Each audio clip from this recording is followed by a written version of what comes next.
다음 근세로 갑니다. 근세는 콜럼버스의 신대륙 발견.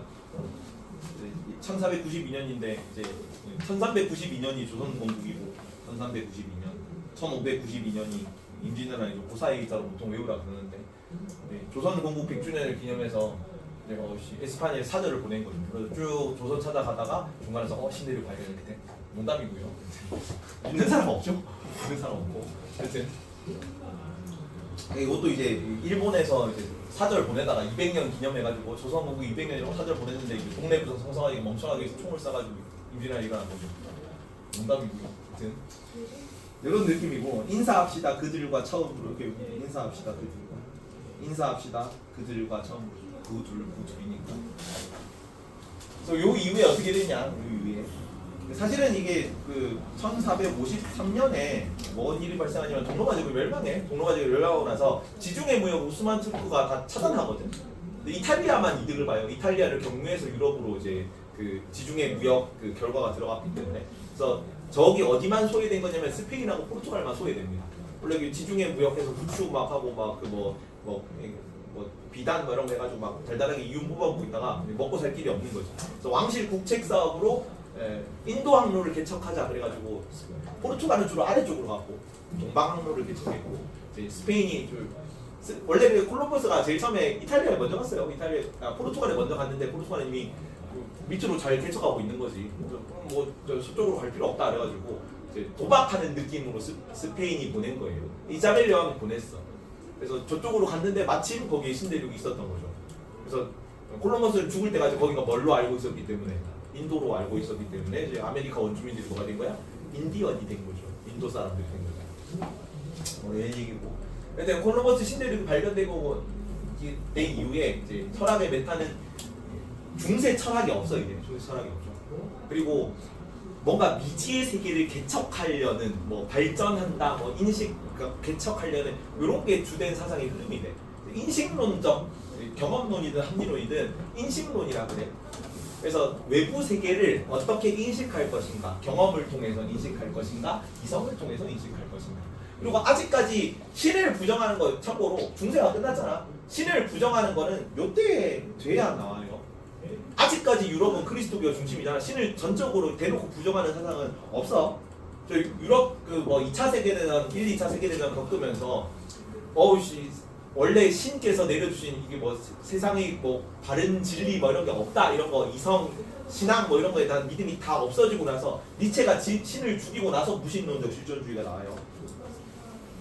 근데 여기는 이제 콜럼버스 신대륙 발견 막 이런 거 하면서 진리를 찾고 싶은 거거든. 이게 미지의 세계를 개척하고 이런 거랑 더불어서 이렇게 막 종교개혁 이런 거 나오면서 참된 믿음이 신앙이 흔들리던 시대입니다. 그래서 신앙을 보완하기 위한 진리를 찾기 위한 여정이기도 해. 이게 왜 데카르트가 방법적 회의하면서 의심할 수 있는 모든 것을 의심해 보자 그랬냐면 교회의 신앙에 대한 믿음이 흔들리고 있는 시기라서 그런 거야. 절대 신을 증명하고 싶은 거거든. 나중에는 의심할 수 있는 것을 쭉 의심해 보다가 나는 그래도 실존한다는 거 부정할 수 없네. 그래서 결국은 이제 신께서 존재한다, 신께서는 옳다 뭐 이런 걸로 가는 거야. 그죠? 그래서 이런 측면에서 세상을 인식한다 혹은 뭐 흔들리는 종교의 믿음을 좀 보완하는 측면에서 이런 식으로 경험론 전통, 합리론 전통이 발달을 한 겁니다. 여기 나오는 인물들은 대표로 누가 나오냐면 영국 경험론에서는 베이컨이라는 사람, 프랜시스 베이컨이죠. 아는 것이 힘이다 얘기한 사람이에요. 그래서 여기서 나오는 이제 합리론에서는 여기 데카르트라는 사람이 나옵니다. 그리고 베이컨 다음에 휴이라는 사람, 주정주의로 나올 거예요. 감정이다, 감정. 가장 진리, 도덕 판단의 근거는 오직 감정이다라고 얘기하는 사람, 주정주의고요. 여기는 스피노자는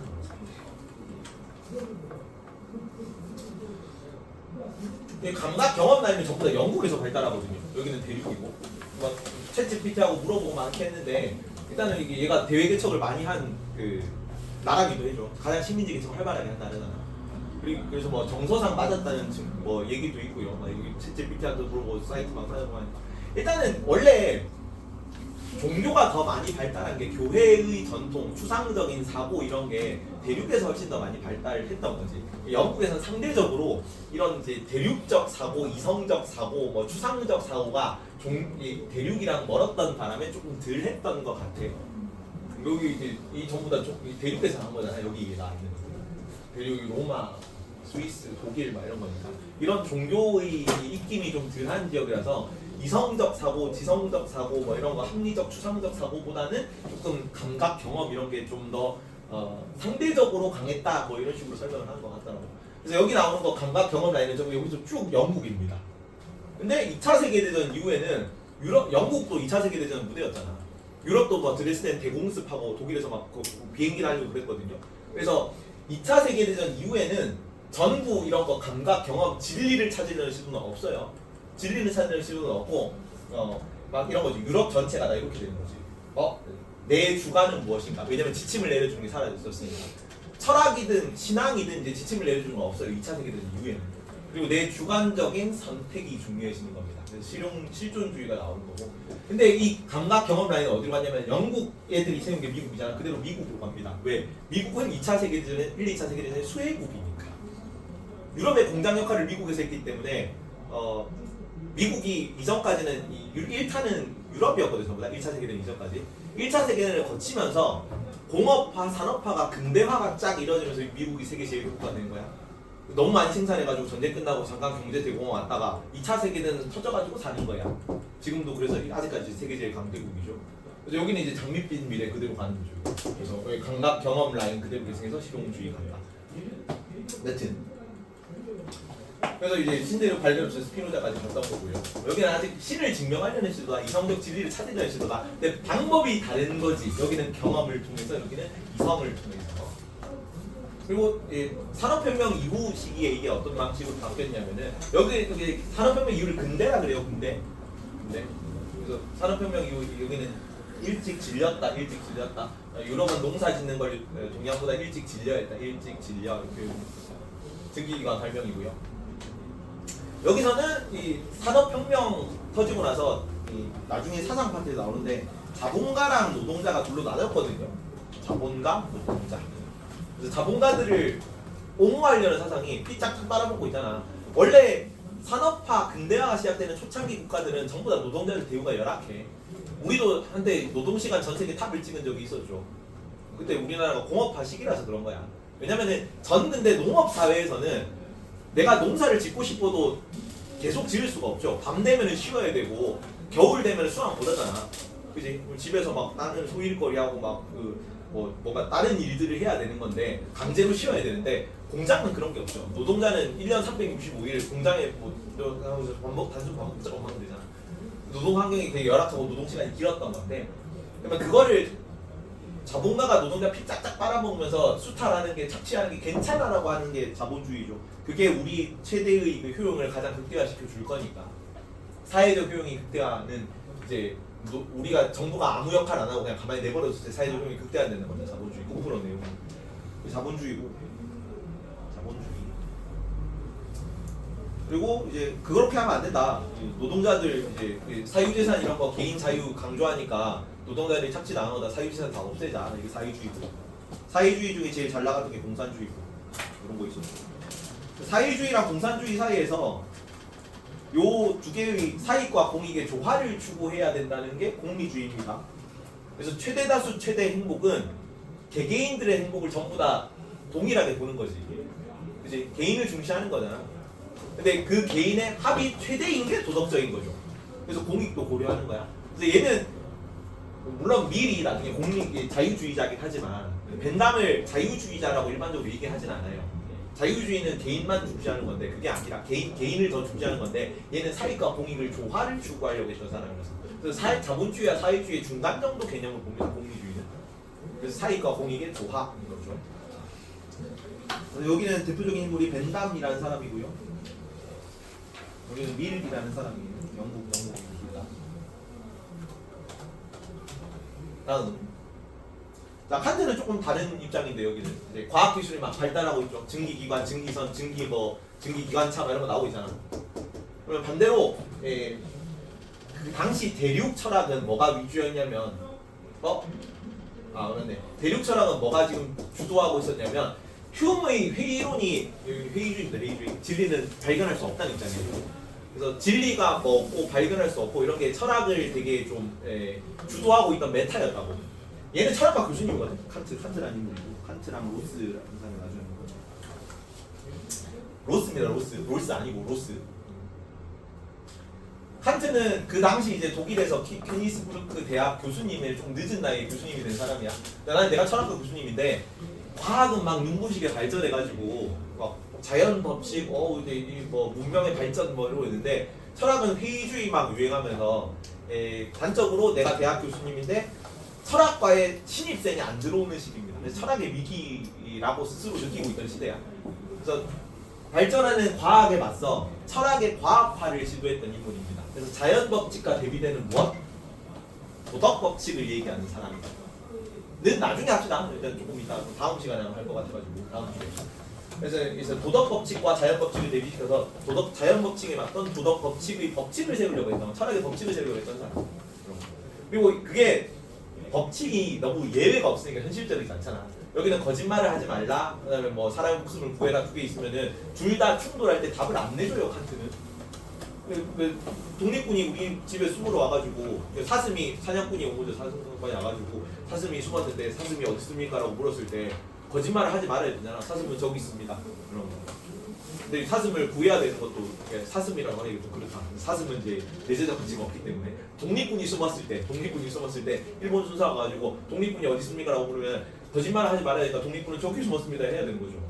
근데 그게 사람을 구해야 한다는 목적하고 인간을 목적으로 대하는 것과 모순되는 건데 그거를 제대로 된 답을 안 내줬다고 칸트가 그런 얘기를 안 했어 그냥.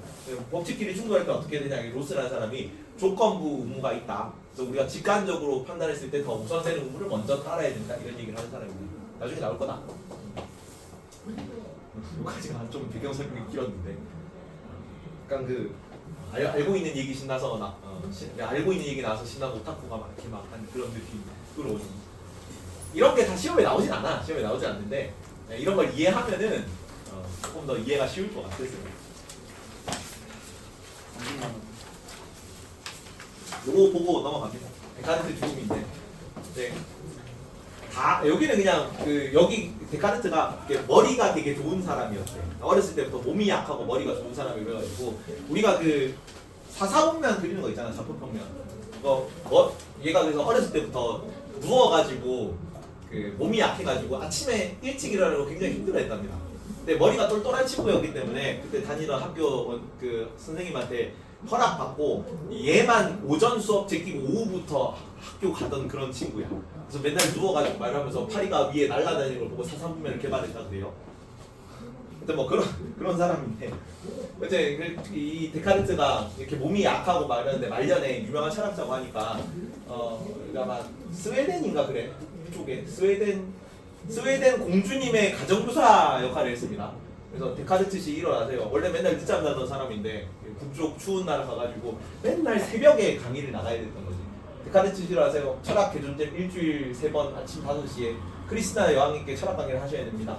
그러면은 난 아침에 안 일어나? 이런 미친 과거의 데카르트. 내가 눈 뜰 때가 아침이지. 어렸을 때는 계속 늦게 학교 가고 그랬다고. 5분만 더 자면 안 되니까 안 됩니다. 그러니까 여기는 방금이지. 그래서 끌려가다가 뭘 해도 안 떴는데 철학을 하겠다고 부르는 거지. 여기 왜 이렇게 추운 거야? 추운 건 딱 질색인데. 그래서 겨울에 이제 맨날 아침에 일어나고 무리하다가 독감 걸려 죽었어요. 그리고 여기는 안 나오는데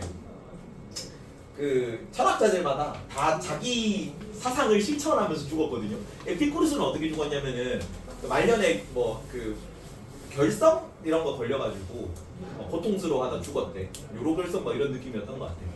근데 죽을 때 욕조에다가 포도주를 가득 채워넣고 그다음에 포도주 내가 친한 공동체 있잖아. 소규모 공동체, 개인주의 그 공동체들 다 모인 데서 포도주를 마시면서 욕조에서 이렇게 고통을 잊으면서 이제 포도주 마시다가 돌아가셨다 그래요. 고통의 최소화를 실천하면서 돌아가신 거죠. 그리고 베이컨 경험론자거든. 아는 것입니다 얘기하는 사람. 얘는 어쩌다 죽었냐면은 말년에 마차를 타고 가다가 저기 길 가다가 이제 닭 시체를 봤는데 닭 시체가 눈 속에 파묻혀 있으니까 얘는 왜 닭이 죽었는데 시체인데 부패를 안 했네. 얘는 그대로 이제 그렇게 그냥 금방 죽은 것처럼 차가운데 금방 죽은 것처럼 애가 되게 생생하네. 그래가지고 온도가 낮을수록 부패가 느리게 진행된다. 지금 당연한 거잖아. 냉장고 원리죠. 그거를 그 당시에는 좀 일방적이지 않았기 때문에 이거를 증명한다고 실험한다고 그 추운 겨울날 늙은 사람이 막 냉동 닭 막 이런 거 해가지고 온도 낮은 거 막 실험하고 하다가 그것도 독감 걸려서 돌아가셨어.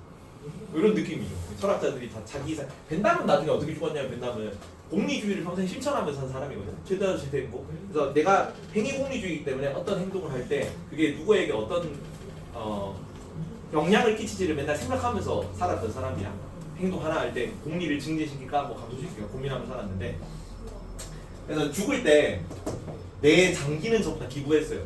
내 신체는 전부 다 기부하고 내 최대 기부 실현해야 되니까. 그리고 내 머리는 지금 영국 옥스퍼드 박물관에 있습니다. 내 머리는 박제해가지고 그 형자 이렇게 찾아보고 있어. 네이버에 검색해보면 머리는 박제해서 박물관에 두고 사람들이 나를 볼 때마다 공리주의 정신을 기억하도록 만들어라. 그래야 사람들이 최대한 최대를 위해 살면 사회 전체 공리가 올라갈 거 아니야. 내가 공리주의를 만들었으니까. 다 자기 이런 그거대로 살다가 갔다 뭐 이런 얘기입니다. 괜찮죠? 쓸데없는 얘기였고요. 요거는 이제 합리론 경험 문제인데 휴미 여기 주정주의, 감정 중심 뭐 진리는 없다 뭐 이런 입장이고, 데카르트는 나는 생각한다 고로 존재한다 얘기했던 사람이야. 방법적 회의를 통해 참된 진리를 찾으려고 하는 사람이죠. 데카르트 그래서 휴미 날씨 흐리네 비 올 듯 하니까 근심하고, 자 모든 걸 의심해봐야 해. 날씨가 흐리다고 늘 비가 오는 건 아니야. 대전제를 의심해봐. 정말 날씨가 흐리면 비가 올까? 이런 거 방법적 회의죠. 얘는 방법적 회의, 내가 의심할 수 있는 모든 것을 다 의심해본다. 방법적 회의거든. 회의론자 맞아 틀려? 회의론자 아니야. 참된 진리를 찾기 위한 수단으로 의심해보는 방법을 사용한 거예요. 진리를 추구하는 사람이지 회의론자가 아니라. 그리고 진리를 찾았잖아. 나는 생각한다 고로 존재한다. 그거는 부정할 수 없는 진리라고 보는 거야. 여기서 다시 다 돌아와서 처음에 의심하고 뒤에 나오니까 다시 30분에 맞지. 뒤에 나오니까 미리 합시다. 이 방법적 회의라는 게 뭐냐면 이게 책 한 권이거든.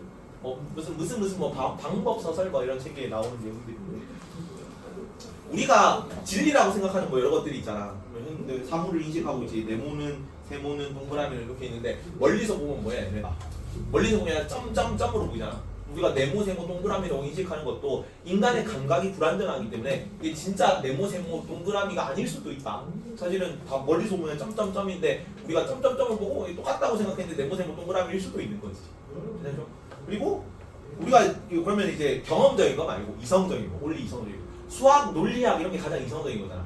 근데 1 플러스 1이 우리는 다 2라고 생각하는데 사실은 1 플러스 1은 3일 수도 있다. 사실 참된 진리는 3인데 어떤 악마적 존재가, 데카르트의 악마라 그래요. 철학에 대해서.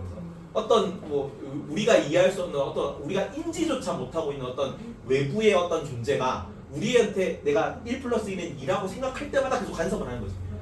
그래서 원래는 사실은 1 플러스 1, 3이 진리인데 1 플러스 1이 2라고 착각하게 만드는 거야. 근데 그걸 우리가 증명할 수가 없어요. 이게 아니라는 것을. 진짜 1 플러스 1이 2라는 걸 우리가 알 수가 없다고. 실제로 1 플러스 1이 3일 수도 있잖아. 이런 식으로. 그래서 쭉 가서 어디까지 가냐면은 그래서 뭐 논리도 없고 이성도 믿을 수 없고 감각도 믿을 수 없고 신조차 믿을 수 없고 쭉 가는데 의심하다가 어디까지 가냐면 어떤 것을 의심하고 있는 내가 이게 나인지도 몰라. 나인지도 알 수 없는 어떤 의식의 주체가 존재하네. 근데 내가 지금 의심하고 있는 활동을 하고 있으니까 의식하는 나라는 어떤 그 주체가 존재한다는 것 자체는 부정할 수가 없어. 그게 철학의 1원리야. 나는 생각한다. 코기토 에르고 숨이죠. 나는 생각한다. 고로 존재한다. 에서 다시 쭉 와. 그래서 방법적으로 사용한 거죠. 그래서 신도 있고 나중에 다시 돌아오는 거야. 감각도 뭐 감각을 통해서 지식도 습득할 수 있고 수학도 맞고 논리학도 맞고 쭉 다시 다 돌아온다고. 이게 왜 회의론자냐? 회의는 그냥 내가 방법적으로 잠깐 사용한 거지. 그지? 진리 추구자. 근데 옆에 있는 얘는 그냥 방법적으로 회의를 사용한 건데 대전제를 의심해봐야 하는데 얘는 진짜 회의론자란 말이야. 그래 얘는 진리는 없다고 생각하거든. 인과관계조차 없어요. 나중에 나올 거다. 그래서 그래서 진리는 심리적 성향의 습관에 불과하니까 진리라고 하는데 아니 모든 것이 의심스러워도 의심하고 있는 나만큼은 의심할 수 없어. 이런 게 결론인 거지. 그래서 비오잖아. 그것이 자명한 진리니까라고 하니까 실제로 이때 당시에 합리론이 쭉 유행하고 있던 시기여서 나중에 휴미 비판하면서 회의론, 뭐 주정주의, 뭐 경험주의 이런 걸 얘기하는 거야. 주정주의가 실제로 나중에 대세가 되기 때문에 이걸 나중에 칸트가 깨부수는 겁니다. 언젠가 내 놈의 합리론을 바닥까지 끌어내리고 호련히 떠나리라. 결국 그렇게 됐다. 이렇게 된 거죠. 이런 철학 사상의 흐름이었던 거고요. 다음 근세 철학 개관입니다. 개관. 그러니까 근세 철학은 산업혁명 이전이야 아직. 산업혁명 이후는 근대라고 분류하는 거고. 시대 구분 따라 좀 다르긴 한데 나는 이렇게 구분해요. 자, 서울대에서 이런 느낌으로 구분합니다. 얼리 모던 이게 영어 자체는 근대는 근대에 포함된 개념이다. 영어로 번역할 때는 얼리 모던이에요. 근대는. 근데 일본에서 처음으로 이렇게 번역을 했거든요. 얼리 모던을 중세랑 근대 사이에서 근세라고 한 거지. 그래서 근세를 얘를 근대로 그냥 넣는 경우도 있어. 그러니까 시험 문제 풀 때 프란시스 베이컨을 근대 철학자라고 해도 맞아요. 얼리 모던이니까 얼리 모던. 근세는 근대에 포함되는 개념이에요. 합리론, 경험론 양쪽 축인데 각각 지식의 근원을 뭐라고 보냐면 여기서는 이성으로, 여기서는 경험으로 지식의 근원을 받습니다. 진리 탐구 방법은 일반적으로 연역법이다. 연역법은 대전제에서 개별 사실로 파고 들어가는 방식이고, 그리고 기납법은 여기는 경험을 통해서 축적하는 방식이잖아. 그래서 개별 사실을 축적해서 일반 원리로 가는 방식입니다. 여기는 맨날 이 사례 나오는 거예요. 연역법은. 자, 모든 여기 이런 거죠. 이런 거. 아리스토텔레스는 죽어. 아리스토텔레스 4. 플라톤 죽어. 플라톤 4. 소크라테스도 죽어. 4.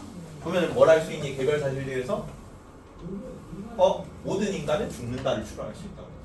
그러면 모든 사람은 죽는다. 이렇게. 이게 귀납법적 방법이에요. 그 방법 반대로 일반적으로 귀납법에서 만든 이 대전제가 개별 사건에서 대전제를 추론하는 거잖아. 이게 연역법의 대전제로 쓰입니다. 일반 원리로 쓰입니다. 모든 사람은 죽는다 해서 모든 사람은 죽는다. 모든 사람은 죽는다 해서 반대로 소크라테스는 여기 아리스토텔레스, 플라톤, 소크라테스는 사람이다가 중간 소전제예요. 아리스토텔레스, 플라톤, 소크라테스가 사람이기 때문에 모든 인간은 죽는다가 나오는 거고, 여기는 모든 사람은 죽는다. 그래서 소크라테스는 사람이다. 이게 소전제야. 사람. 그러면 소크라테스는 죽겠네. 이렇게 가는 거. 이런 게 연역법적 방법이야. 대전제에서 개별 사례를 추론하는 방식이지. 순서가 이렇게 된다. 여기는 대표자가 데카르트, 스피노자, 이런 거 네덜란드. 여기 영국 경험론 베이컨, 흄 이런 사람들이 나오고. 나중에 얘는 칸트 음모론으로 계승되고 여기는 영국 공리주의로 계승되고. 자,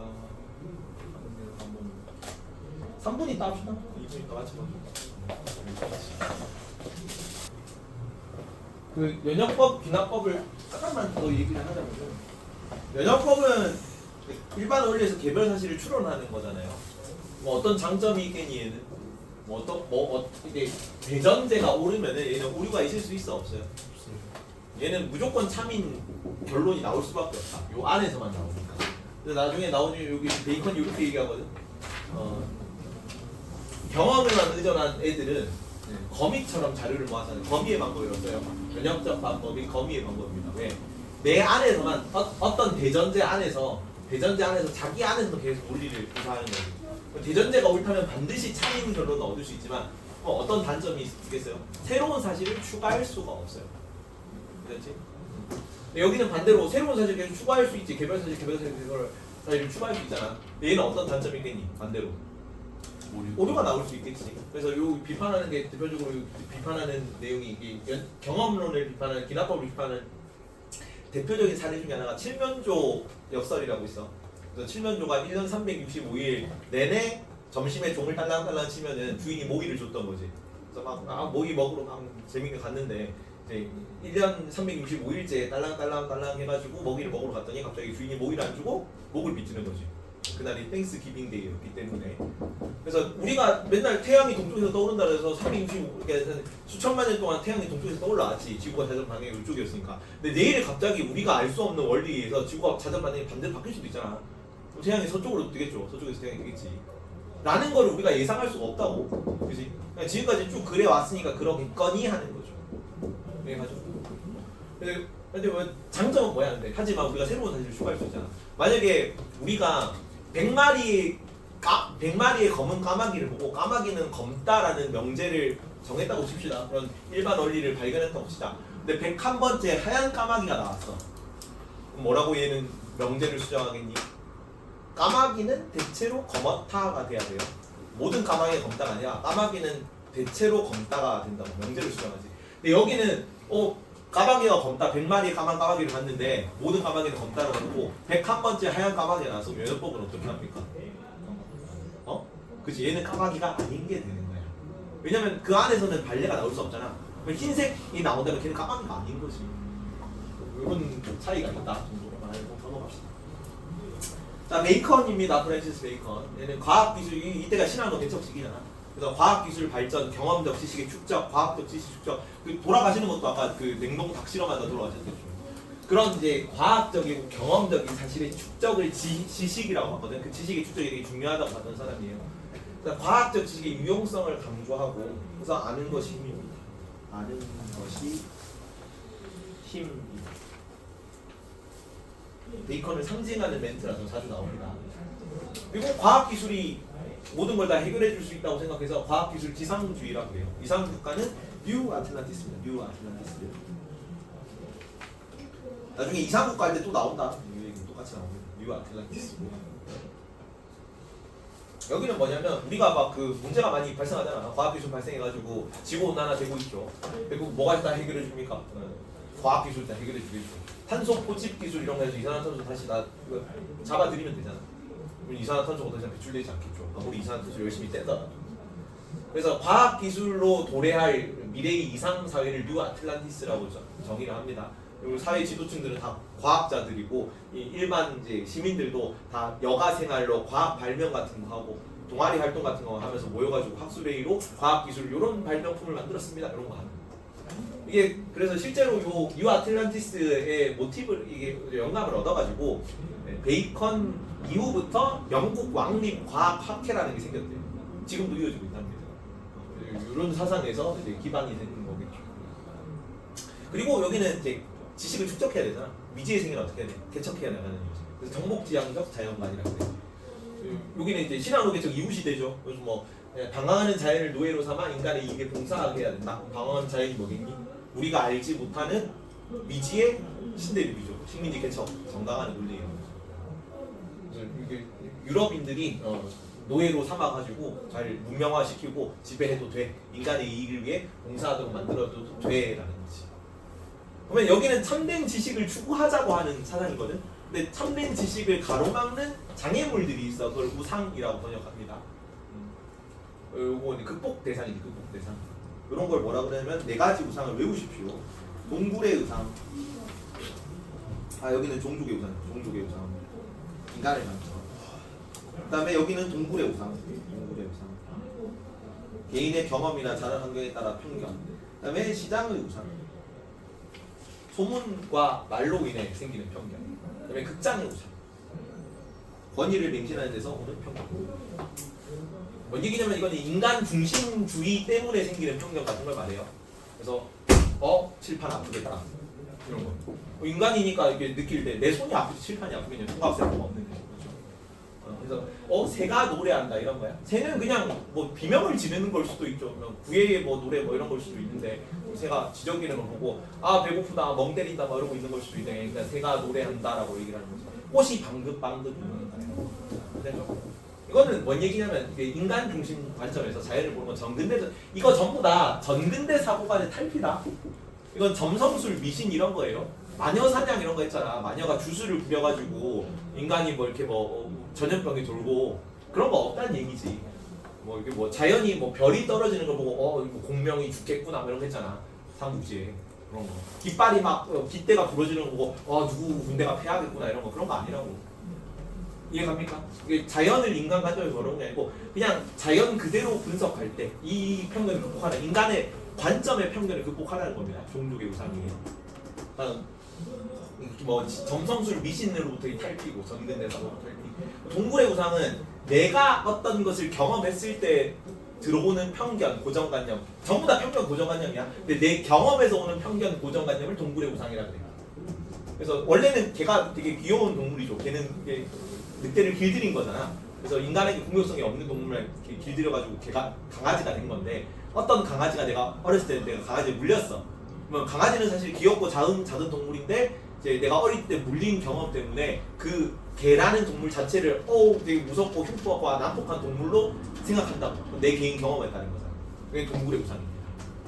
이거는 장원적 사고의 탈피야. 뭔 얘기냐면은 장원영적 사고가 아니고 장원적 사고인데 그 당시 사람들은 어디에만 거주 이전의 자유가 없었죠. 농노들은 일반 중세 이제 평민들이 다 농노들이었는데 여기는 장원 영주한테 세금을 납부해야 되기 때문에 내가 다른 데로 이전하면은 다른 영주한테 세금을 납부하게 내 세금이 줄어드는 거잖아. 그래서 거주 이전이 제한됐거든. 근데 이때 당시에 이제 그러면 이제 그 중세 장원에 살던 사람들 중에서 사람들 인식에서 가장 최고 미인은 누굽니까? 누가 장원영 가리나요? 무조건 영주 딸이야. 왜? 나머지 여자들은 전부 다 밭에 나가지고 일상 일하고 까맣게 다 탔죠. 근데 누구만 영주 딸만 가가지고 이제 영주 성에 살고 얼굴이 하얗단 말이야. 가끔씩 보면 저런 미인이 이런 거죠. 근데 이때는 이제 근세 시기이기 때문에 그 상업으로 번성하는 도시는 자치권을 가지죠. 영주 이런 거 없단 말이야. 왕과 계약을 맺고 도시의 자치권을 부여받은 상인들의 도시 뭐 이런 데 가니까 거기는 다 여자들이 다 화장하고 바르고 하고 장원을 탈피하니까 어때?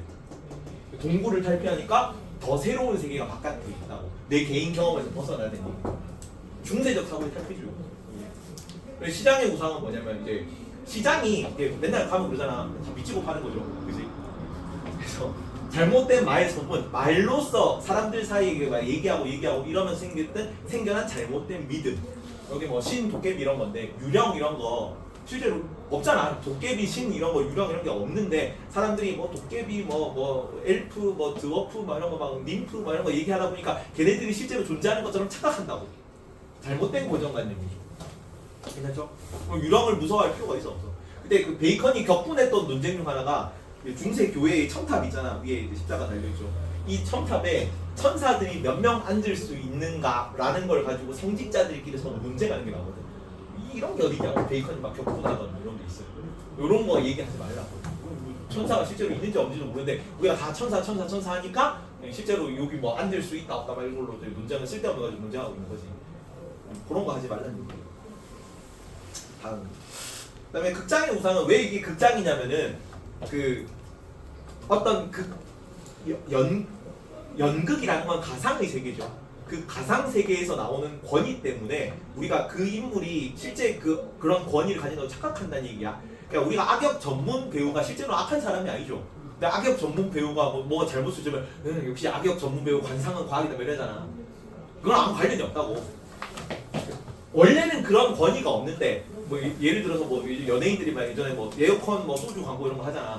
근데 에어컨 뭐 싱싱 불어라 무슨 에어컨 막 이런 거 얘기하는데 그 냉각 원리에 대해서 하나도 모르죠. 아무 권위가 없잖아. 근데 연예인들이 와서 에어컨 광고하고 하는 거잖아. 그러면 왠지 그 사람들이 긍정적인 이미지이기 때문에 바람이 시원할 것 같은 참말을 할 것 같은 그 사람이 에어컨에 대해서 아무것도 모르는 임에도 불구하고 그 사람이 신뢰감이 있기 때문에 에어컨이 바람이 세겠네 시원하겠네라고 착하고 물건을 산다는 말이야. 그치? 그런 거 하지 말라는 얘기야. 누구 비판하는 거야? 왕 비판하는 거죠. 교회의 권위 비판이잖아. 교황이 그 지구가 둥근지 뭐 평평한지 뭐 지구가 자전하는지 태양이 도는지 지구가 도는지 어떻게 알아? 아무 권위가 없죠. 근데 우리는 교황이기 때문에 신의 신성한 대리인이기 때문에 교황 말에 다 참여가 없는 거지. 그래서 조금 있으면 갈릴레이가 지구를 돌릴 거예요 이제. 그래서 중세적 사고에서 탈피를 다 얘기한 겁니다. 여기 나온 게 다 중세적 사고죠. 고정관념, 편견 이런 걸 극복하고 뭘 해야 된다? 과학적 지식을 쌓아야 된다고. 유아틀란티스 도래해야지. 이런 거 얘기입니다. 그래서 권위장군의 무비판적 수요 이런 거 연극 배역에서 오는 그런 아우라에서 전통 권위 그런 아우라에서 그런 걸 맹신하지 말라고. 실제로 그 사람 권위에 따라 이게 참인지 거짓인지 판단하지 말고 그 사람이 얼마나 실제로 알고 있는가 권위가 아닌 그 사람의 지식에서 이걸 파악했지 경험에서 사실에서 그 신뢰감을 가져야 된다는 거지. 그런 걸 맹신하지 전통 권위 같은 거 맹신하지 말라는 거죠. 그래서 얘는 뭐 얘기했냐면 얘는 경험하라는 거죠. 경험하고 직접 체험하고 쌓고 그래서 검증하고 과학 지식을 쌓고 이러려니까 당연히 귀납법 할 겁니다. 근데 자기 귀납법은 귀납법이라는 용어 자체는 그때부터 좀 널리 있었거든요. 근데 다른 귀납법이래. 무슨 귀납법이냐면 자 단순한 경험적 방법이 개미의 방법입니다. 그냥 귀납법이야. 베이컨이 비판하는 귀납법입니다. 그래서 학문에 종사하는 사람들은 경험에 의존하는 애들이죠. 지금까지 학문에 종사하는 사람. 얘네들은 경험에 오로지 자료를 모아서 사용할 뿐이야. 개미가 뭔가 이렇게 바깥에서 계속 물어와가지고 개미집에 쌓아놓는 거지. 근데 쌓아놓기만 하고 거기서 뭔가 새로운 게 만들어지지 않아. 근데 반대로 연역적 방법은 자 독단을 휘두르는 애들이죠. 내가 참된 대전제를 세워놓고 그 안에서 발레를 허용하지 않는 거잖아. 까마귀 101번째 하얀 까마귀가 돌연변이가 나타나서 유전자적으로 까마귀가 똑같은데 걔를 까마귀가 아니라고 하는 사람들이죠. 독단을 휘두르는 사람들이지. 얘는 독단을 있는 사람들은 거미처럼 자신의 속을 풀어내서 집을 짓기만 하고 자기 안에서만 계속 논다고 외부 사실을 서로 추가하려고 하지 않는다고 새로. 그래서 나는 뭐 해야 된다. 드래핑 꽃에서 재료를 그냥 자신의 힘으로 변화시켜 소화한다는 중용을 취해야지. 나는 그래서 꿀벌의 방법이다. 이게 참된 기납법이에요. 뭔 차이인지 모르겠습니다. 뭔 차이인지 모른다 근데 자기는 참된 기납법이래. 그러니까 열심히 쌓은 다음에 그걸로 뭐 이렇게 뭐 조립해가지고 뭔가 새로운 걸 만들어내라는 얘기입니다. 그냥 이전에서 쌓아두는 거에서 그치지 말라는 얘기야. 꿀벌의 방법. 참된 귀납법을 주장한다. 다음 르네 데카르트입니다. 여기는 내용이 많지 않은데 수특 내용 많이 가져왔는데 수특 내용이 짧게 나왔더라. 방법적 베이그가 제일 중요하다. 그래서 나는 생각한다, 고로 전제한다가 철학의 제1원리. 철학의 제1원리. 율! 아까 자연법 제1원리가 뭐예요? 자연법 제1원리 선행악비다. 선행악비. 철학의 제1원리는 뭐야? 나는 생각한다, 고로 존재한다가 철학의 제1원리입니다. 외우세요. 데카르트가 얘기했다. 이것도 자주 나오는 용어입니다. 공리의 원리가 뭐야? 뒤에 나오겠지만 최다 재행이에요. 최다 재행도. 철학의 제1원리 나는 생각한다, 고로 존재한다. 자주 나오고요. 그 다음에 그 자연법 제1원리 선을 내고 악을 피하다 자주 나오고 다 외우십시오. 자, 여기는 무슨적 세계관? 기계론적 세계관. 저기는 정복론적 자연관이고 정복론적 세계관. 정복지향적 자연관. 정복론적 세계관이라고 여기는 기계론적 세계관이라고 그래요. 기계론적 세계관. 이거 생률할 때 많이 나왔죠. 데카르트 지사들이 개 해부 실험 이런 거 많이 했다 그랬죠. 그래서 이런 거 통해 가지고 실제로 이제 해부학이나 인체 공학 뭐 이런 게 좀 많이 발전하게 됐다 역할을 봤는데 얘가 개 해부 실험을 해도 됐던 이유는 뭐냐면 데카르트는 동물은 뭘로 봤다? 움직이는 기계 인형으로 봤죠. 그래서 뭐 움직이는 기계 뭐 이런 걸로 봤기 때문에 기계론적 자연관이었는데 근데 이렇게 얘기할 수 있었던 논리적 근거는 뭐냐면 나는 생각한다, 고로 존재한답니다. 근데 누구만 생각을 해요? 인간만 생각하지. 나는 영혼, 의식, 사유를 할 수 있지. 나는 생각한다, 고로는 넘어가고 존재한다. 근데 자연은, 동물은 뭐야? 나는 생각할 수가 없죠. 동물은 그럼 존재하지 않는 거지. 그래서 동물은 의식이 없는 기계일 뿐이다. 이렇게 나올 수 있는 거지. 그래서 고통도 느낄 수 없고 오리를 발로 밟았을 때 오리가 꽥 하는 거는 그냥 오리가 고통에 찬 비명을 지르는 게 아니라 얘는 영혼이 없잖아. 그냥 그 시계를 발로 밟았을 때 빠직 소리를 내는 것처럼 그냥 그 비명을 지르도록 프로그래밍대로 행동하는 것일 뿐인 거지. 그래서 움직이는 기계일 뿐인 겁니다. 동물 기계론이다. 생률할 때 다 나왔던 내용입니다. 생률할 때.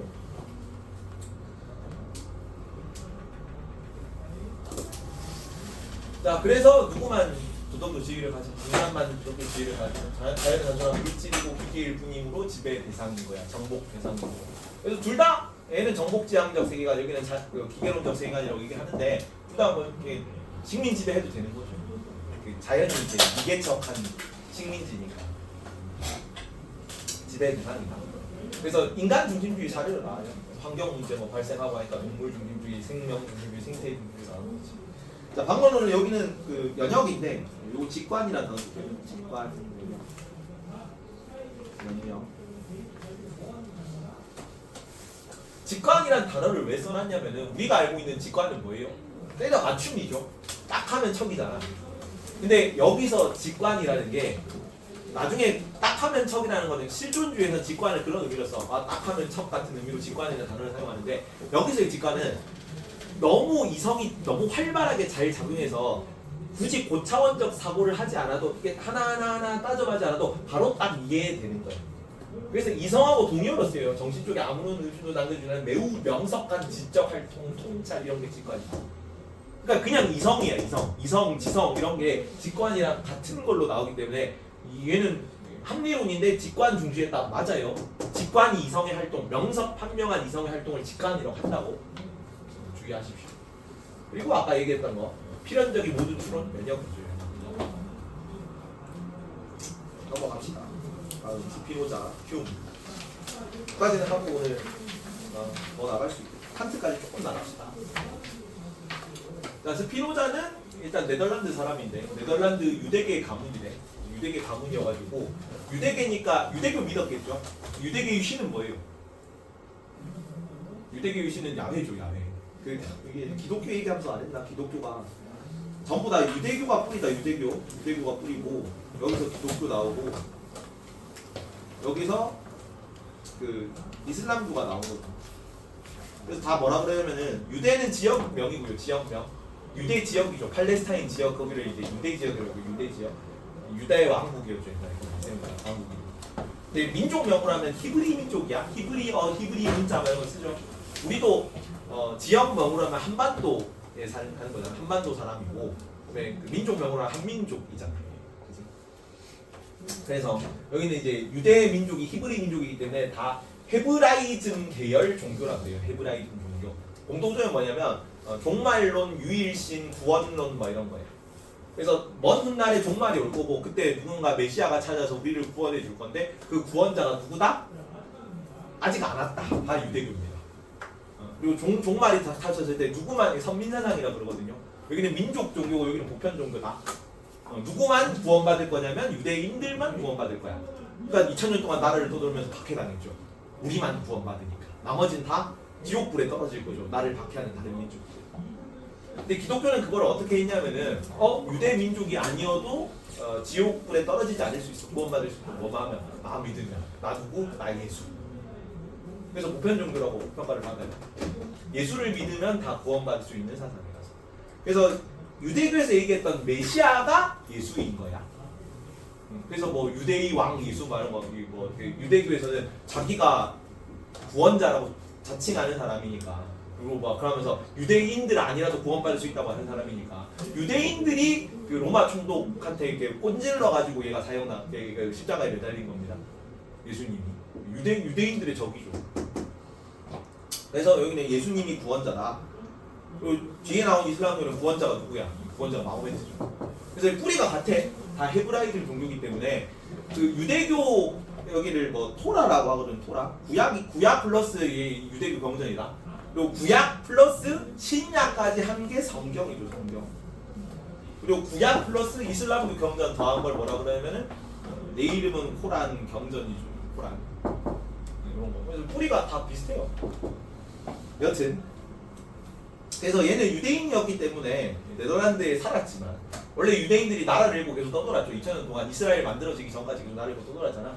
그래서 네덜란드에 살았지만 유대인 그 공동체에 속해 있었기 때문에 어렸을 때는 독실한 유대교 신자야. 근데 쭉 하면서 이제 그 시기가 근대잖아. 중세나 뭐 신, 절대신 막 이런 거지. 시기가 이제 근세하고 막 과학기술 발전하고 이런 시기인데 데카르트 뭐 스피노자 데카르트 베이컨 막 이러고 있던 시기인데 자기가 생각하기에는 어렸을 때 되게 똘똘해가지고 그 유대교의 그 권위 있는 사제를 랍비라 그러죠. 아주 촉망받는 랍비 후보였대요. 얘가 되게 똘똘하고 말도 잘 알아듣고 막 암기도 잘하고 막 이런 거 하니까 공부도 잘하고. 그런데 너무 생각이 깊으니까 막 꼬치꼬치 해보고 했는데 지가 생각할 때는 신이라는 거는 야훼적 개념으로는 이 세상을 설명하는 논리가 너무 부실했던 겁니다. 그래서 이거를 전면 부정하고 공동체에서 쫓겨났어. 이거 공동체에서 쫓겨나는 글이 아직도 남아있거든. 얘는 앉아서도 앉아서도 고통받고 서서도 고통받고 자면서도 고통받고 깨어 있을 때도 고통받고 계속 고통받고 이러면서 저주받을 것이다로 끝나는 그런 거 있어요. 여튼 그 쫓겨났던 사상이 이거야. 이런 거 얘기했으니까 유대교 공동체에서 쫓겨났지. 신을 부정합니다. 일단 유일신은 없어요. 범신론으로 가면 되죠. 이 범신론은 어디서 따온 거? 스토아파 자연법 사상에서 따온 겁니다. 세상 만물이 신이다, 이성이다, 로고스였죠. 거기 세상 만물이.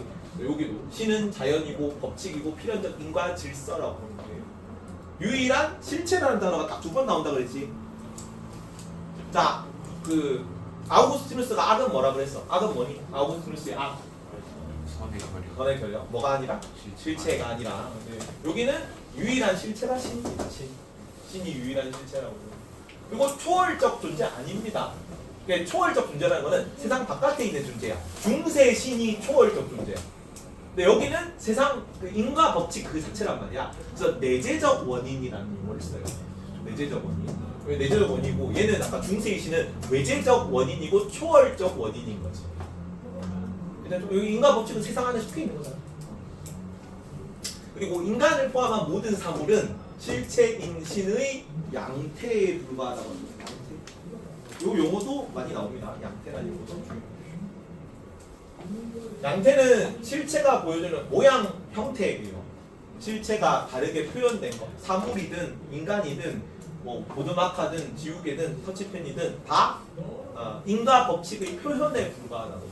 세상 만물의 근원적 질서, 필연적 인과 관계 이런 게 신인데 그런 것이 다 어떻게 다르게 나타난 것. 인간도 마찬가지죠. 다른 표현에 불과하다는 거죠. 그래서 문제가 뭐 이렇게 나온다. 인간은 신을 제외한 유일한 실체이라고 이렇게 나와요. 근데 인간도 양태라고. 신 빼고는 전부 다 양태야. 다른 모양, 다른 표현에 불과한 것이지. 자, 인간은 인간관인데 인간은 불완전한 지식으로, 불충분한 지식으로 항상 불안에 떤다. 그래서 이성을 통해서 신을 인식하여 참된 평화를 누릴 수 있다. 그리고 이 자기 보존, 생명 보존 그거다. 1번, 3번이 자기 보존인데 원어로는 코나투스라는 용어를 씁니다. 자기 보존을 위해 노력하는 존재가 인간이다. 자기 보존. 얘는 아키나스 자연법 사상도 따오는 거야. 그 스토아파의 자연법과 아키나스의 자연법을 그대로 따오는 거거든. 근데 제1의 자연적 성향이 뭐였어요? 제1의 자연적 성향. 자기 보존이죠, 자기 보존. 그리고 거기서는 그 자연 법칙에 따르는 게 선한 건데 자연법 제1원리이기 때문에 이것도 자연적 성향이지. 그 자연적 성향을 따르는 게 여기는 긍정적인 개념으로 봅니다. 내 자기 보존을 위해 노력하는 존재. 왜냐면 이게 인과 법칙이 충실한 걸로 보거든요. 존재, 자기 보존. 그래서 자기 보존에 노력하는 것이 선, 부정하는 데 해로운 것이 악이라고 표현하는 거죠. 관성 같은 개념이 됐다. 내가 생명을 유지하고 있으면 이걸 계속 이어가려는 성질입니다. 굶어 죽지 않으려면 밥을 먹어야죠. 내가 이제 기절하지 않으려면 잠을 자야지. 그러니까 내 생명 계속 유지하려면 잠을 자고 기력을 보충하고 이렇게 해야 될 거 아니에요. 다음 필연론적 세계관 맞나? 기계론적 세계관. 기계론적 세계관이라고 해요. 기계론적 세계관. 기계론적 세계관. 뭐를 부정하냐면 우연적인 것은 없습니다. 우연성 부정. 뭐랑 반대되는 입장이야. 모든 것은 우연적이다. 한 사람 한 명 있었잖아. 에피쿠루스. 거기는 우연성, 원자론적 세계관 뭐 이런 거 있죠. 우연론적 세계관. 근데 그건 없고요. 모든 거는 다 신이라는 건 인과관계 그 자체잖아. 필연적 인과 질서로 이어지는 거야. 자연의 모든 일들은 원인과 결과로 필연적으로 연결되는 거야. 근데 정교한 기계 장치처럼 움직이는 거지. 그리고 뭐도 부정하냐면 그래서 자유의지도 부정합니다. 자유의지가 없다. 자유의지. 자, 중세 철학에서는 자유의지가 있어 없어? 인정하는데 부정적이야. 여기는 자유의지 자체가 없습니다. 칸트는 자유의지를 긍정적으로 파악할 거예요. 다 비교해야 돼요. 칸트는 조금 이따 나올 거고. 자유의지를 부정한다. 필연성을 벗어나서 자유의지를 가지는 것은 불가능하다. 그리고 인간도 자유의지가 없고 신은 법칙 그 자체죠. 신은 세상 만물의 인과관계잖아. 이제 세계 질서가 신인데 법칙이 내가 뭔가를 생각하고 판단하고 뭔가 의지대로 행하고라는 건 없다고요. 신도 의지가 없어요. 법칙 자체인 신도 자유의지가 없다. 둘 다 신의 의지와 섭리대로 모든 것이 이루어진다가 틀린 선지다. 왜냐하면 신에게는 의지가 없기 때문에. 인간도 자유의지가 없고 신도 자유의지가 없습니다. 선지 뒤에 나올 겁니다. 신의 섭리와 의지대로 세상 만물이 뭐 결정된다 이런 식으로. 다음 이성적 삶은 정념의 속박에서 벗어난다. 이 정념의 속박은 거기랑 그 아파테이아에서 정념과 유사한 의미로 쓰입니다. 나의 코나투스를 감소시키는 것. 나의 자기 보존을 저하시키는 것들을 그런 정념의 속박이라는 단어로 불러요. 그래서 그 내가 불안과 공포에 떨게 만드는 그런 감정들 있잖아. 그런 것에서 벗어나는 얘기예요. 정념의 속박에서 벗어나 해탈의 윤리라 그래요. 그래서 이성, 신, 자연에 따라 사는 삶이 이상적인 삶입니다. 스토아파랑 거의 유사하죠. 거기서 그대로 많이 나온 거예요. 그리고 이성적인 관조를 통해서 우주와의 참된 조화가 만납니다. 이게 약간 그 운명에 따르는 태도 이런 거랑 비슷해. 철학적 관조, 세계화에 관한 관조, 아파테이아 이런 거 있잖아. 운명에 따르는 거. 원래 팔이 부러질 대로 부러졌네. 제대로 이루어졌구나. 그런 거죠. 이걸 통해서 우주와의 참된 조화가 만납니다. 그래서 이 스피노자 선지로 뭐가 나오냐면 자유의지가 없잖아. 자유의지는 없지만 인간은 자유로울 수 있어. 이 세계 법칙을 제대로 이해하면 관조를 통해서 이런 거에 나의 불안 뭐 이런 거 나의 고통 뭐 이런 걸로 배방되잖아. 인간관계를 제대로 이해하면 철학적 관조를 통해서 이게 이루어질 대로 이루어진다는 걸 이해하게 되면은 정념의 속박 그러니까 코나투스를 감소시키는 부정적 감정에서 해소될 수 있다. 그게 자유야. 그래서 자유의지는 없지만 자유로울 수 있는 존재입니다. 인간은 정념의 속박에서 벗어나는 그게 자유입니다. 그리고 신이 여기서는 세계 법칙이죠. 지적인 사랑을 하는 삶. 근데 이거는 그냥 인간 법칙을 이해하려는 시도. 이게 이성적 관조입니다. 하는 삶은 신에 대한 직관적 인식. 여기도 직관은 아까랑 유사한 의미로 쓰여요. 명석판명한 이성의 활동이 직관이다. 직관적 인식에 생기는 정신적 만족이 최고의 삶인 거죠. 자, 정념이라는 단어를 기억합시다. 정념 자체는 중립적인 감정이야. 그냥 감정이 정념인데 그 중에 부정적인 감정을 정념의 속박이라는 단어로 표현해요. 정념의 속박. 이거는 수동적 감정입니다. 자기 본원을 저해하는 수동적 감정. 내가 하기 싫은데 뭔가 내 마음에서 나를 괴롭히는 그런 거. 그러니까 내가 의지로 해가지고 나는 이런 감정을 가져야지가 아니고 인간이 뭐 슬프니 뭐 친구가 죽으면 고통스럽잖아. 그런 거. 혹은 뭐 내가 뭐 재산을 잃어버리면 고통스럽잖아. 그런 감정이 수동적인 거지. 내가 이런 감정을 일으켜야지가 아니라 어떤 외부 사건에 흔들리는 감정이 수동적 감정. 이걸 정리하면 속박이다. 그럼 그걸 극복하고 수동적 감정이 아니라 능동적 감정들. 나의 코나투스를 증진시키는 감정들. 성취 욕구, 향상심 이런 거. 그런 거는 좋게 봐요. 그래서 여기도 마찬가지로 모든 감정을 부정하는 것이 아니다. 스토아 학파는 어떤 감정을 인정했었니? 그치. 가족의 인류에 든 자연스러운 감정을 인정했단 말이야. 여기는 무슨 감정을 인정하냐면 능동적 감정을 인정해. 수동적 감정이 정념의 속박이다. 수동적 감정은 코나투스를 저하시키고요. 능동적 감정은 코나투스를 증진시켜요. 요 단어가 굉장히 많이 나. 자기 보존 혹은 코나투스라는 단어가. 자, 다음 마지막 흉입니다. 흉은 주정주의라고. 땡땡주의는 딱 3개 나온다. 소크라테스, 플라톤이 지주의, 지식이 가장 주가 되는 거죠. 그다음에 아리스토텔레스가 의주의, 의지가 가장 주가 되는 거죠. 여기는 뭐가 감정이 가장 주가 되는 주의야. 주정주의. 그래서 감정의 역할을 중시합니다. 감정의 역할을 중시합니다. 자, 그렇다고 여기도 이성을 여기도 긍정적, 능동적 감정 인정했지. 여기도 이성의 역할을 아예 부정하지는 않습니다. 이성의 역할이 있어. 하지만 어떤 역할? 지중들은 역할이야. 이성의 역할은 정념에 봉사하는 것. 이성의 역할을 부정하는 것은 아닙니다. 정보 제공의 역할에 그쳐야 된다 그래. 봉사하는 역할에 불과하다고. 자, 그러면은 그 도덕 판단은 누가 되느냐? 이런 거 얘기해요. 이성은 도덕적 판단을 내릴 뿐 도덕적 실천을 담보하지 못한다. 이런 식으로 선지에 나와. 이성은 도덕 판단을 내릴 뿐 도덕적 실천은 감정이 주관하는 영역이다. 아니야. 도덕적인 판단도 감정이 내립니다. 이성은 판단을 내릴 수 있는 정보만 제공하는 거라고. 그래서 정념에 봉사하는 것, 정보 제공 역할을 나오고요. 그러면은 도덕 판단을 감정이 내리는데 그 도덕 판단을 내리는 기준이 그냥 개인적 감정이 아니라 공감이라는 용어를 써요. 그러니까 내 개인의 감정은 되게 주관적이죠. 그래서 나한테 해를 끼치면 그게 나쁜 거일 수 있잖아. 악이라고 생각할 수 있잖아. 근데 나한테 일부 조금 손해가 가더라도 사회 전체적으로 이익을 더 많이 주는 게 사회 공동체적 입장에서는 긍정적으로 인식될 수 있죠. 그런 공통된 감정이 공감이 도덕 판단의 기준입니다. 그래서 주관주의 감정이라는 게 되게 주관적이지만 주관주의를 극복할 수 있는 거예요. 공감을 얘기하기 때문에. 타인의 행복 불행을 함께 느끼는 인간의 자연적 경향성을 공감이라고 합니다. 공감 경향성을 긍정적으로 봐, 부정적으로 봐. 긍정적으로 보잖아. 지금까지 나온 사람은 경향성을 다 긍정적으로 봐요. 스토아 학파랑 스피노자도 감정이 경향성 같은 게 감정 같은 거거든요. 본능, 욕구, 충동 이런 게 경향성인데 얘네는 경향성을 부정적으로 보긴 하지만 경향성이라는 용어를 잘 안 써요. 얘네는 정념이라는 단어를 더 많이 씁니다. 스토아 학파든 스피노자든. 얘네들은 경향성이라는 단어를 긍정적으로 파악하고 내용도 나오기도 해요. 경향성 이제 경향성은 감정인 거지. 예의 경향성. 흉의 경향성.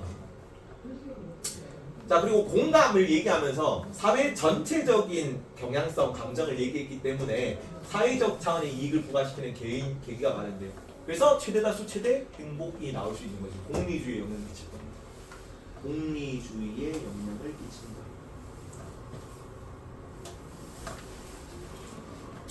그리고 사회적 선악 판단의 기준은 이 공감에 기반하는데 시인, 옳을 시자를 써요.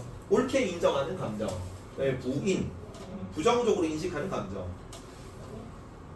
사회적인 긍정적인 인식, 부정적인 인식이 선악 판단의 기준입니다. 이성으로 판단하지 않는다. 도덕 판단은 뭐가 내린다? 감정이 내린다. 주의하십시오.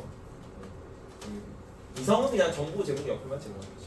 도덕의 본질은 그래서 동정심에 있습니다. 같은 감정을 느끼는 마음이죠.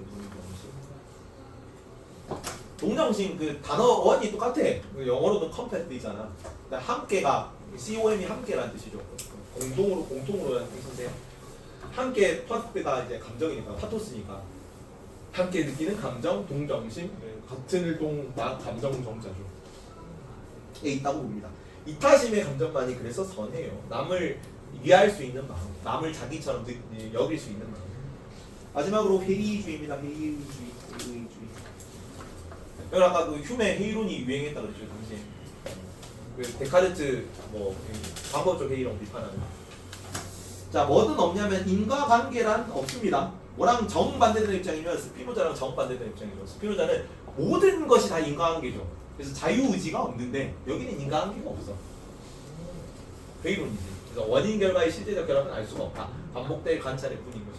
지금 떨어뜨리는 거 계속 이렇게 만류인력 법칙이라고 얘기를 하잖아. 근데 100, 1000, 막 200만 번 이렇게 떨어뜨렸는데 계속 떨어져가지고 우리가 법칙이라고 얘기하는데 갑자기 내가 딱 손을 넣는 순간 하늘로 솟아서 볼 수도 있죠. 1200만 번째. 그냥 지금까지 우리가 법칙이라고 부르는 건 뭐냐?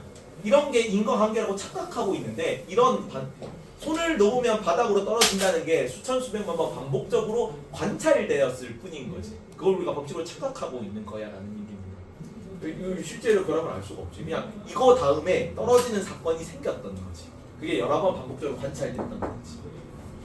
근데 스피노자는 반대였죠. 아까 필연적 인과관계 자연법 이게 신이었고 그거를 중시하는 입장이었습니다. 마지막 자아에 대한 인식은 감정적 지각일 뿐이다. 다 이거는 진리가 없다는 거잖아. 나조차 알 수 없는 거야. 근데 뭐랑 정반대예요. 데카르트는 나는 부정할 수 없다 그랬지. 이게 자명한 진리잖아. 나는 생각하기 때문에 나는 존재한다는 거는 그 어떤 의심으로도 파회할 수 없었던 절대 자명한 진리였던 거지. 근데 그거 없어라는 거죠. 그러니까 이제 데카르트 시대의 모든 철학적 기반이 다 무너지는 겁니다. 이 문장 하나. 자아는 없다는 거. 자아 그 자체를 알 수가 없다는 얘기입니다. 그래서 뭐도 없냐? 그 데카르트가 쌓았던 이런 지식 체계들도 다 부정되는 거죠. 별도의 지식은 없습니다. 그래서 나중에 뭐에 영향을 끼칠 거면 실용주의에 영향을 끼칠 거야. 실용주의는 공리주의 약간 그 버전업이에요. 뒤에 이제 버전 시즌 2로 나오는 건데 쓸모 있는 것이 도덕적인 것이다예요. 그럼 절대적 진리라는 거는 사회가 바뀌면 쓸모 있는 것이 바뀔 수 있잖아. 환경이 바뀌면. 그때마다 계속 진리가 바뀌는 거지. 절대적 지식의 존재를 부정하기 때문에 이렇게 유연한 철학이 나중에 나올 수 있잖아요. 실용주의에 나중에 영향을 끼칠 거다. 선지를 비교까지 하고 마칩시다. 10분 남았는데. 자, 데카르트랑 베이컨 비교하고 스피노자랑 좀 비교합니다. 데카르트는 뭐 중시했다? 이성 중시했어? 경험 중시했어? 데카르트는 이성 중시하고요. 베이컨은 경험 중시했죠. 여기는 이제 진리 인식 방법, 면역법, 기납법 중에 데카르트는 면역법, 여기 베이컨이 기납법, 여기는 면역법, 여기는 직관적 인식, 여기는 기납법. 네, 자기는 꿀벌의 방법이랬죠. 나는 개미 방법 아니다 얘기했고요. 그리고 그 진리 인식을 위한 방법론은 여기는 방법적 회의였다. 방법적 회의.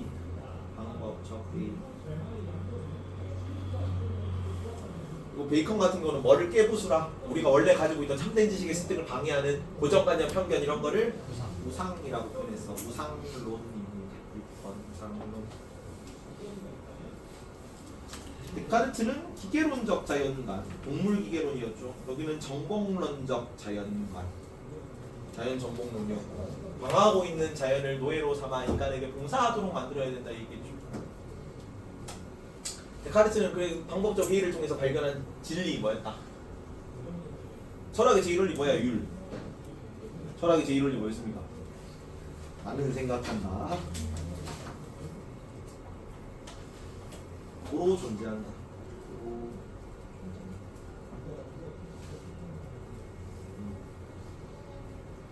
그리고 지식의 유용성 아는 것이 힘. 이건 졸개가 각각 이제 데카르트, 베이컨을 상징하는 문장이라서 외우십시오.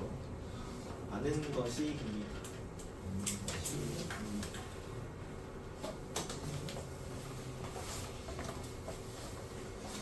여기 데카르트에서 여기 둘 다 스피노자, 데카르트가 전부 다 이제 합리론 계열이고 여기는 둘 다 경험론 계열이기 때문에 여기는 이성 진리 라인이고 똑같이 이성 중시예요. 11번 이성 중시 스피노자.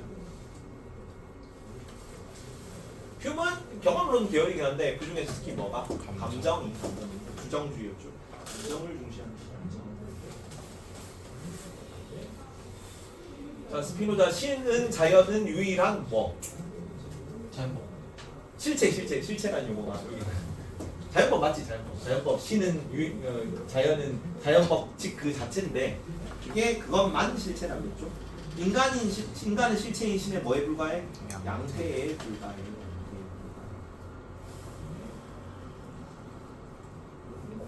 그리고 휴먼 도덕 판단 기준이 여기는 자연법에 따르는 건데 여기는 사회적 공감이랬습니다. 공감. 15번 사회적 공감. 그리고 공감이란 건 뭐냐면 사회적 시인과 긍정적인 옳을 시자거든. 옳게 인식되는가 혹은 부정적으로 인식되는가 부인의 사회적 시인 부인의 태도가 공감이죠. 개인의 이익과는 무관하지. 왜냐하면 사회적인 감정이니까. 무관한 자연적 경향성이다. 경향성 긍정합니다. 애초에 감각, 경험 이쪽 라인에서는 감각적이라는 게 좀 경향성이거든요. 거의 충동, 본성, 본능 이런 거니까. 경향성은 다 감정, 경험 라인에서 긍정적으로 봐요. 여기도 부정적으로 보지만 부정은 안 해. 그러니까 약간 욕구는 절제하라 이런 느낌인 거지. 유교에서.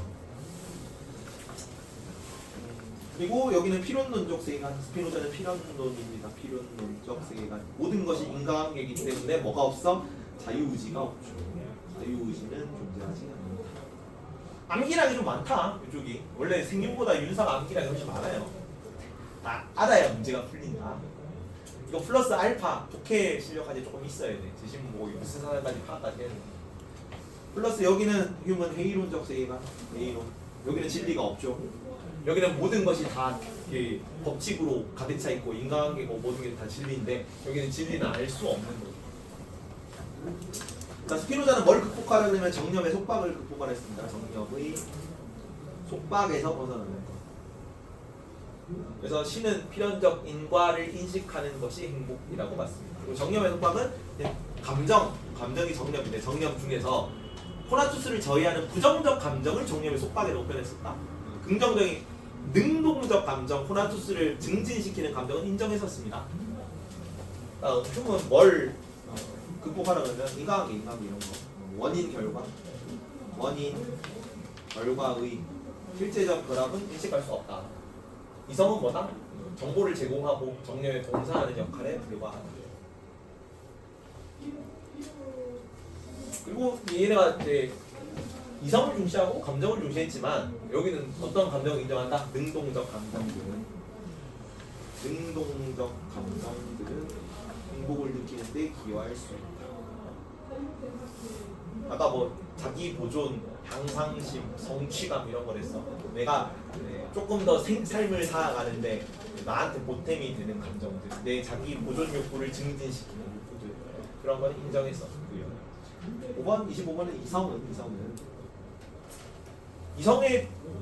이성이 도덕 판단을 내리는데 도덕 판단을 내린다는 틀렸고요. 이성이 도덕 판단을 내리지 않죠. 감정이 내립니다. 공감이 내리는 거죠. 도덕 판단은. 근데 이성이 도덕 판단에 기여할 수 있다는 맞겠죠. 왜 기여할 수 있어? 정보를 제공하니까. 직접 동기가 아니다. 직접 동기는 아니지만 정보 제공을 통해 이타적인 게 기여할 수 있다는 오른손으로 나옵니다.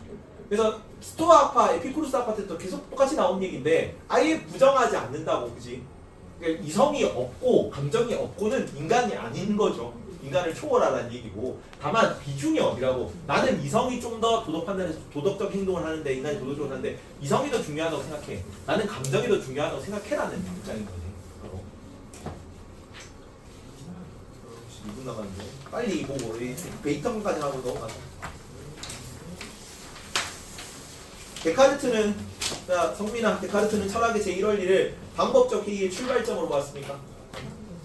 아니요. 반대다, 반대. 방법적 회의가 철학의 제1원리의 출발점인 거야. 방법적 회의를 통해서 철학의 제1원리라는 결과에 도달한 거죠. 나무. 자, 데카르트에 따르면 방법적 회의는 사유하는 나라는 존재의 확실성에서 출발하니? 맞니? 이거 똑같은 거 아니에요? 똑같은 말이야, 똑같은 말. 근데 이제 여기는 이제 모평에서 나온 거고 수능에서 나온 건데 같은 말인데 이것도 반대죠. 나라는 존재의 확실성에서, 그러니까 방법적 회의에서 나라는 존재의 확실성이 도출되는 거예요. 여기서 출발하는 거지. 이것도 틀렸습니다. 베이컨, 재현아. 자, 베이컨은 인간이 진보와 과학 발전에 대한 열망 때문에 우상에 빠진다고 봤습니까? 아니야. 과학 발전, 진보 이런 거는 좋은 거예요. 근데 우상은 극복해야 되는 대상이죠. 그렇게 했습니다. 3. 베이컨 소피스트 공통점. 객관적 지식을 얻기 위해 경험을 원천으로 삼아야 되니? 왜 틀렸어? 소피스트가 아니에요. 오, 맞아. 객관적 지식이 없죠, 소피스트는. X입니다, X. 베이컨은 객관적 지식 맞니? 베이컨은 맞아요. 베이컨은 과학적 지식, 경험적 지식이라는 객관적 지식이다. 실험을 통해 검증된 지식이라고. 근데 소피스트는 그런 지식이 없다고. 그래서 틀렸습니다. 율, 스피노자는 인간이 자유의지가 없지만 자유로운 삶을 살 수 있다. 맞니? 맞잖아. 수업 시간 했잖아. 시작하면 그래서 이건 옵니다. 어떻게 하면 자유로운 삶을 살 수 있지? 신에 대한 관조를 통해서 자연 법칙, 인과 법칙을 제대로 깨달으면 정령의 속박에 휘둘리지 않겠지. 그럼 자유로운 삶. 56번 성민아. 자, 스피노자에 따르면 인간은 신과 달리 필연적인 자연 법칙에서 벗어날 수 없는 존재이다. 아니? 아니요. 아니야. 왜 틀렸니? 신이 자연 법칙 그 자체이기 때문에 신도 자연 법칙에서 벗어날 수가 없죠. 다음 시간에 다시 한번